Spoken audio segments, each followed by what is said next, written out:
এটার প্রথম শুরু হয়েছে 1961 সালে অক্টোবর মাসে।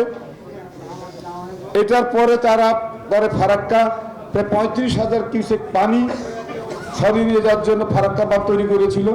আজকে আমরা পদ্মা শুষ্কতা থেকে প্রায় 16টি নদী এটা ক্ষতিগ্রস্ত, এবং এদেশের প্রায় 46,000 বর্গ কিলোমিটার গৃহস্থালী কৃষি সম্পদ নষ্ট হয়েছে। এবং এই ফারাক্কার জন্য নদী পানি স্বল্পতার জন্য আমাদের টোটাল ভূমির 37% আবাদি জমি নষ্ট হয়েছে।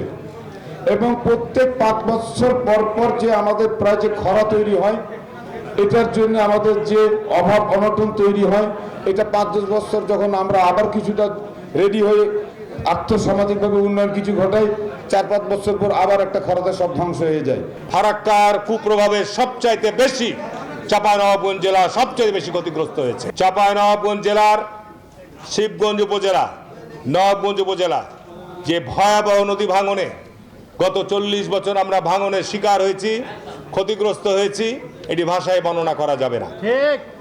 এবং এই ভাঙন থেকে রোধকল্পে প্রথম বেগম খালেদা জিয়া 2001 সালে ওই আমাদের দুর্লভপুর থেকে আমাদের চরবাংডাঙ্গা পর্যন্ত 20 কিলোমিটার বাঁধ সহ 8টি স্পা নির্মাণ করা হয়েছিল, যার ফলে এই অঞ্চলের আমরা ভাঙন রোধে আমরা কার্যকর সুবিধা পেয়েছি।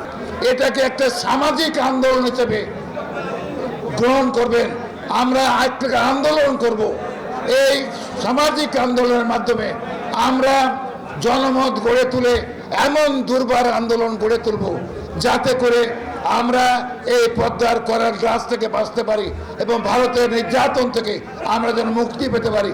ভারতের বিরুদ্ধে দরকার হলে আমরা আন্দোলন গড়ে তুলব দেশীয়ভাবে এবং আন্তর্জাতিকভাবে।